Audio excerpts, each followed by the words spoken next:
Hey everyone, this is Bobo from the NA West in MapleStory 2. I am here to do a video on guilds. I know this is a kind of like a thing that some people probably want to know more info about because there's actually not a lot of information about guilds. So let's go ahead and take a look.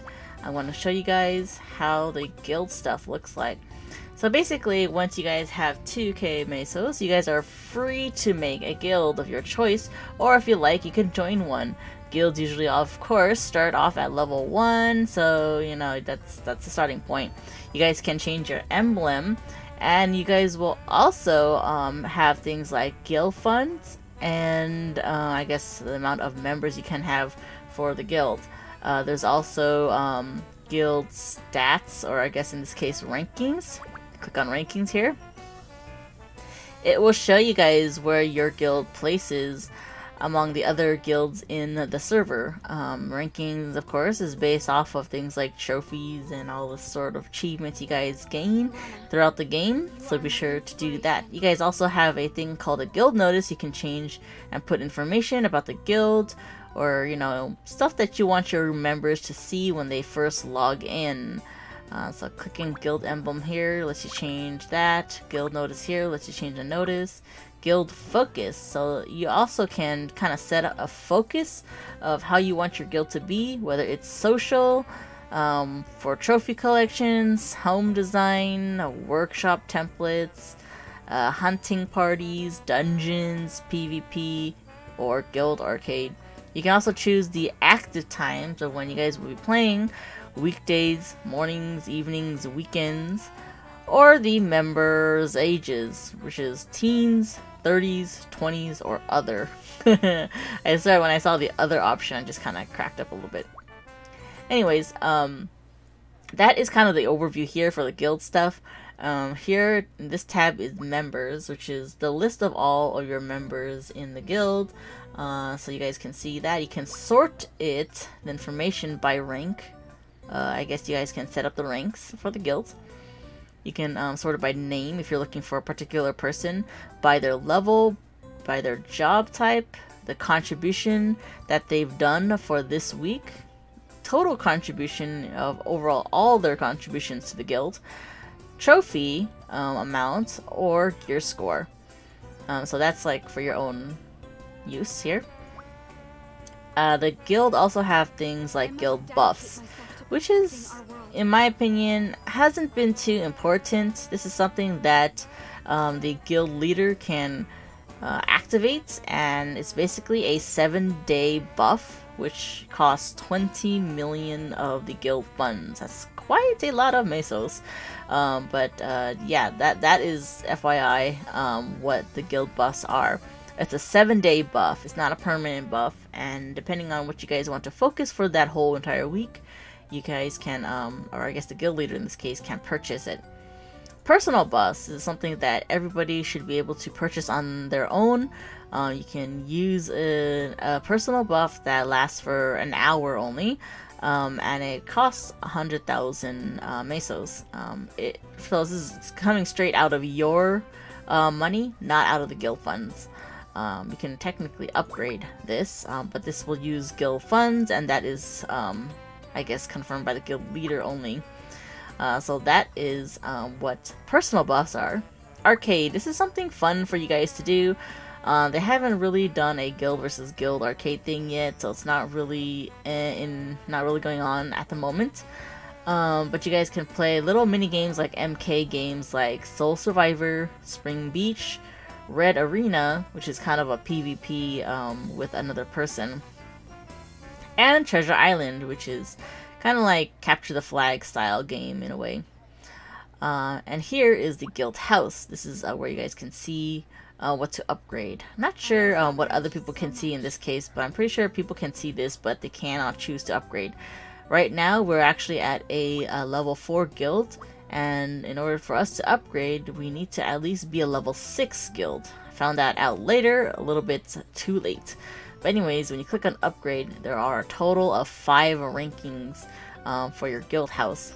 So you can see here that this is our current guild house. That's how it looks like.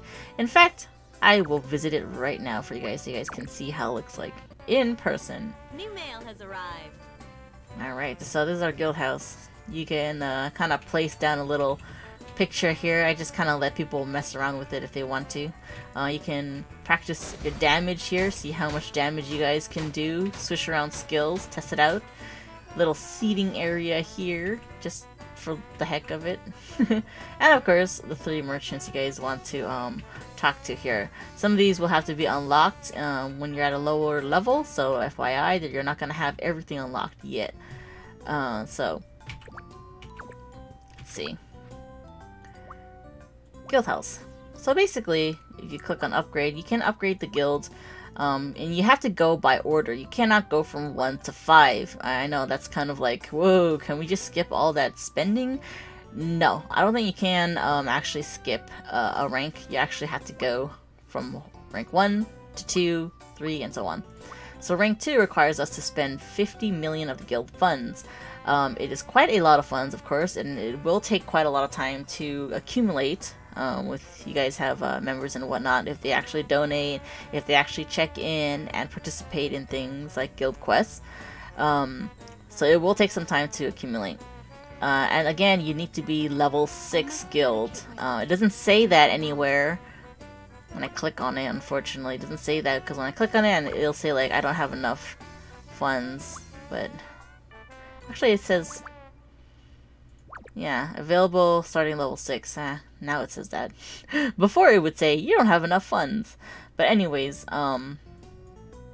once you reach level 6, you'll be able to purchase the next upgrade. You can choose which house you want to upgrade. There's 2 different choices here. Rank 3 has 3 different choices, and it's 100 million. I know it's like a very far reach here, guys. But it does take some time to get to the last level here. Don't think anybody is even there yet. So, don't worry about it. Take some time, guys. Anyways, after that, there is these 3 shop merchants here. So this is under services. You got the Chairwoman, which is right here. Chairwoman. She's the one that gives out the quest, guild quests.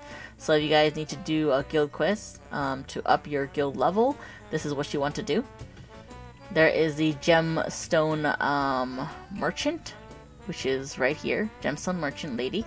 Talk to her, and you can buy gemstone supply boxes with the guild coins you receive from doing guild quests. You can also technically purchase gem dust gift box, which costs 10 million of the guild funds. FYI, guys, anything that costs guild funds can only be purchased by the guild leader. So if you guys are trying to buy it and you can't, that's because it has to be purchased only by the guild leader. Then you have Maryann, which is basically the supply merchant here. Usually I go to her to kind of resell all my junk. If you guys have all this junk stuff you want to get rid of, you can just sell it all back to her. It's actually a really convenient way to get rid of things if you need to sell back things for no reason. But other than that, she does sell other stuff that she will have to unlock as you level up your guild. So I did unlock a few. Now we're able to purchase things like these potions here.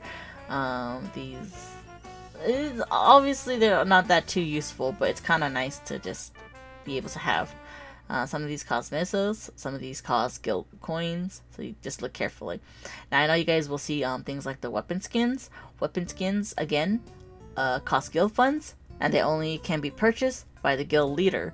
So yeah, that's why that's why it's a problem for people who want these in the guild. Now, if you are a guild leader and you want to give these to a guild member, you just have to purchase it, and what happens? It basically goes straight into right here at the gifting tab. So the gifting tab is where guild fund items are stored. They go directly into this storage, and you can't really store anything else. I know this is one of the most common questions people had about guilds, is how does the guild storage work?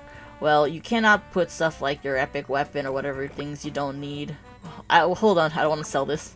I had this open here. See you soon. Scary. Yeah, it doesn't work that way. You can't put stuff well, in general, you can't really sell epics. But even like blue items or tradable items, potions and whatnot, all the junk materials you want, they don't go in here. They actually cannot go in here. That's not what's it meant for.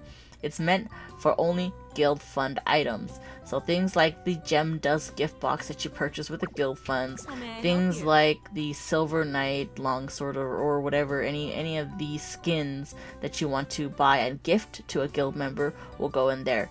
Keep in mind that these skins are 30-day skins and they do expire, so they're not really permanent. So yeah, anything with the guild funds like this little icon right here, go straight into the guild gifting tab here. And when you want to gift it to somebody, thank you. Basically, click on the item and then choose gift. And here it'll have option to select which guild member in the guild you want to gift it to. You probably will be able to you know, see that option. Like for anybody else that's not a guild leader, you guys will probably see that option. But if you try to gift it to yourself, it's not gonna work. Only guild leaders can gift items. So that's that. Yeah, that cancel. Cancel. No, cancel. I can't cancel? Why? Okay, there you go. So that's how the gifting tab works. It'll also show a gift log of where I guess the gift item went to.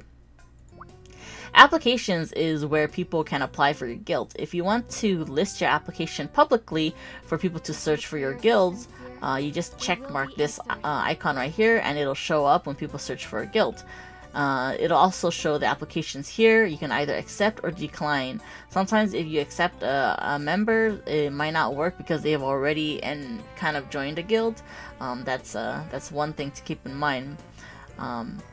Manage is where you guys want to manage all of your guild members. Obviously, if you want to change their rankings, if you want to kick them out for being inactive or just being really rude, you can change the not just the rank, but you can also change the leadership of the guild here if you decide to give up on the guild. But here's the rank and rights here. So you can see if I click on that, you guys can choose up to a total of 6 different rankings. You don't have to use all the rankings, of course, but basically anything at the very bottom will be automatically where the member will join. If you kind of accept a new member, it'll automatically join the very last one here. So you guys can kind of just choose and decide how you want to organize each ranking, what kind of stuff that they can and cannot do. Whether they can invite new members, edit the guild emblem, edit the guild notice, send guild mail, start a guild minigame, or send a guild alert. So all that stuff can be adjusted here in the ranks and rights here. You can click and click here. Where is it?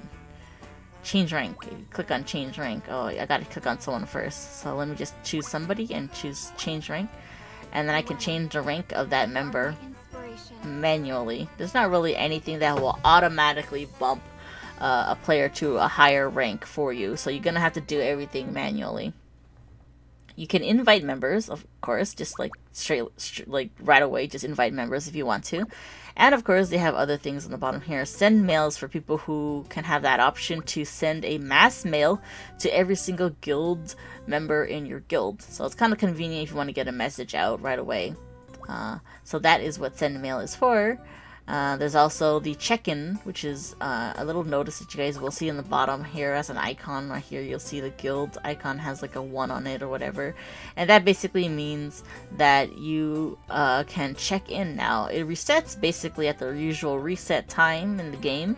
So once it resets, you can check in, and that's all you gotta do. Just check in. And you kind of get trophies over time for just participating in the guild like that. And when you check in, it'll contribute to the guild's level. You can also donate, and then for the donation, you can only donate a maximum of 100,000 mesos. I don't know if this changes in the future. Hopefully it does, because it's kind of limiting, especially when things cost so much more to upgrade. So you can just donate however much you want, whether it's just 10k or 100k. Usually I go for the maximum just to get the most amount of coins, and also for the guild level experience for the guild level. So I just put okay, and there you go. You can see the funds go straight into the guild funds. Let's see what else. So here's the guild quest. I'm gonna grab the guild quest. There is a daily guild quest, and there is also a weekly guild quest. I've already done the weekly guild quest, so I can't really show it. But weekly guild quest usually is like harder mode dungeons, doing them 5 times, for example, doing Nutaman 5 times, or doing Fire Dragon 5 times with guild members. You have to actually do them with guild members. All of these guild quests usually take at least, require you to at least be doing dungeons or doing kills, you know, party kills with 3 or more members, minimum 3. So you need to at least have 3 active members to do these guild quests.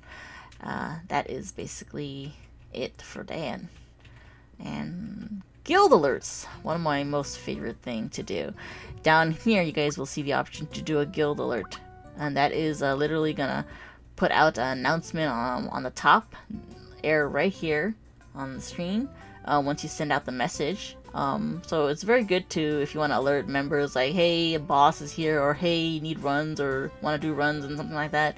So that is what the guild alert is for. It only works for people who actually have access to do guild alerts, and that's what it is. Alright, and that's usually, you know, the general gist of guilds. You guys do unlock more member slots. We did start off with 30 and now we have 40, so it does increase over time. This will change from what I heard in the last patch notes, is that they're thinking about increasing the amount of members per guild. So this is all not set in stone. Things like here can be changed, but I just wanted to get my message out for guild information. Things like the gifting, one of the biggest questions is, how does this work? Well, now you guys know, and everything else. Alright, thanks you guys for watching my video on guilds in MapleStory 2. Hopefully this is helpful, and like always guys, please, please, please stay awesome.